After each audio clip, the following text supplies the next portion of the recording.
तो आज हम पढ़ रहे हैं नाभिक रागी प्रतिस्थापन अभिक्रियाओं की क्रियाविधि।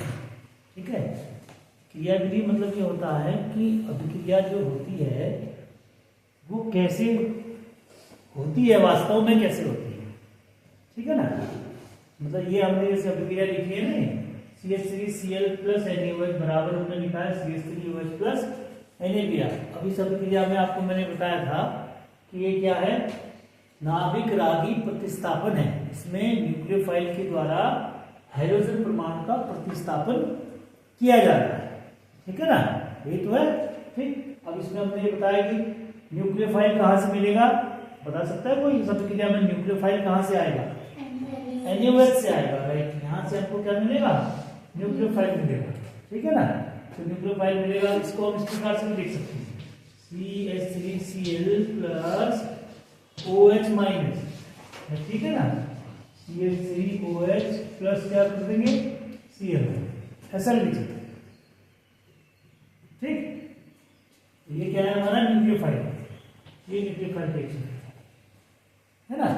अब क्रियाविधि का मतलब क्या है? कि क्रियाविधि का मतलब ये सब हो रहा है तो ये कैसे हो रहा है। अब इसमें आप ये देख रहे हैं कि क्या हो रहा होगा, ये इसकी कल्पना करनी पड़ेगी थोड़ी आपको। अगर आप कल्पना करें तो ये CH3Cl है, CH3 के साथ में Cl बॉन्ड लगा हुआ है। ठीक है, फिर इसके बाद क्या हो रहा है, रिएक्शन के बाद में CH3 के साथ में OH जुड़ जा रहा है। तो इसका मतलब है कि कुछ चीजें क्या हो रही हैं, एक ही साथ हो रही होंगी।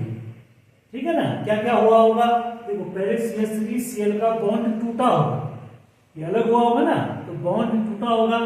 ठीक, और दूसरा फिर उसके बाद में OH इसके साथ में जुड़ा होगा, है ना। तो एक तरह से हम ये कह सकते हैं कि बॉन्ड ब्रेकिंग और बॉन्ड मेकिंग।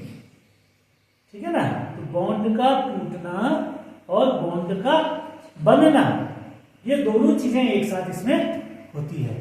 ठीक है ना, और इसी को हम क्या किस तरीके से ये होता है, इसी को हम कहते हैं क्रियाविधि, रिएक्शन की क्रियाविधि। क्योंकि आपने लिखने को तो इसको एक स्टेप में लिख दिया, है ना। जैसे क्रियाविधि कई बार समझते हैं ना, इसमें प्रयोग करके देखते हैं ना, किसी चीज में कोई रिएजेंट डाल करके देखते हैं हम, उसमें टेस्ट ट्यूब में तो हम देखते हैं थोड़ी देर बाद क्या होता है उसमें, किसी में बुदबुदाहट जैसी आती है, घुलने लग जाता है, अलग सी चीज दिखती है ना। ठीक है, अब जब किताब में उसको पढ़ते हैं तो हमको दिखाई नहीं देता है, लेकिन जब उसको बीकर में या फ्लास्क में डाल करके देखते हैं या टेस्ट ट्यूब में डाल करके देखते हैं तो वो ऐसा होता हुआ हमको दिखता है। ठीक है ना, किसी में आपने देखा होगा हीट जैसी निकलती है, जब आप H2SO4 डालो किसी में तो आपको देखा कैसे उसमें हीट जैसी निकलती है ना, तो एनर्जी निकलती है। तो कहने का मतलब है यहाँ पर किसका भी रोल है, एनर्जी का भी रोल है। इनको तोड़ने में और इनको बनने में किसकी महत्वपूर्ण भूमिका है? ऊर्जा की भी आवश्यकता है, बिना ऊर्जा के नहीं काम हो सकता। तो ऊर्जा हमको कहाँ से मिलेगी? हम लिखते हैं उसके लिए ताप से मिल सकती है, टेम्परेचर हम बढ़ाते हैं घटाते हैं, है ना। इसलिए कभी रिएक्शन के ऊपर में हम ऐसा चिन्ह बनाते हैं या टेम्परेचर लिखते हैं या गर्म करने पर लिखते हैं। ठीक है, तो ऐसा करने पर लिखा जाता है, तो वहीं से हमको ऊर्जा मिलती है। अब इसमें यह है कि ये जो प्रतिस्थापन अभिक्रियाएं हैं, ये इसकी क्रियाविधि दो प्रकार से पढ़ते हैं। दो प्रकार की क्रियाविधि होती है।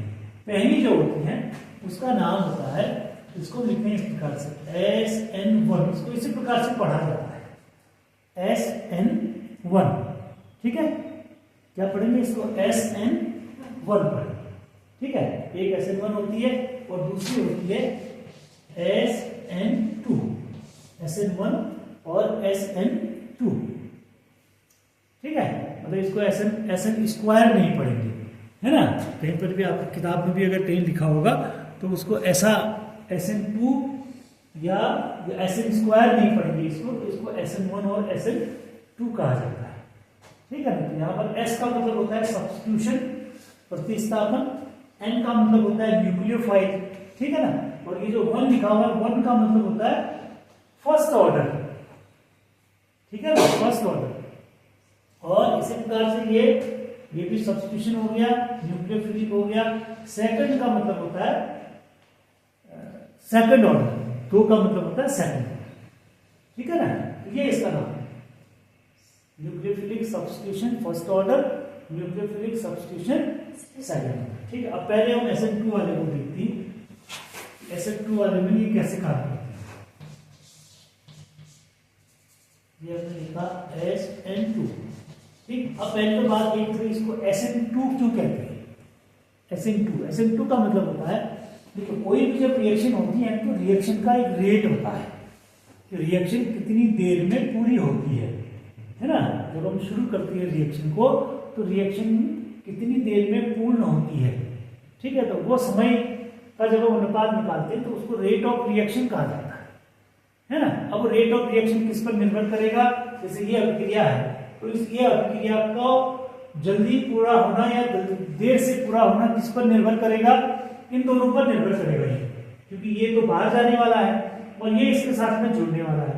तो ये जितनी आसानी से बाहर चला जाएगा और जितनी आसानी से इसके साथ जुड़ जाएगा उतनी ये जल्दी क्या हो जाएगी? रिएक्शन पूर्ण हो जाएगी, ठीक है ना। तो यहाँ पर 2 का मतलब है कि जब ये रिएक्शन का रेट देखते हैं, इसकी गति देखते हैं रिएक्शन की, तो वो 2 बातों पर निर्भर करती है, इसलिए इसको 2 कहा जाता है, सेकंड ऑर्डर, ठीक है ना।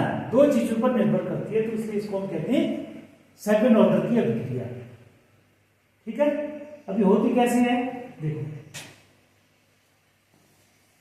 इसको थोड़ा बनाएंगे, पॉज कर देंगे।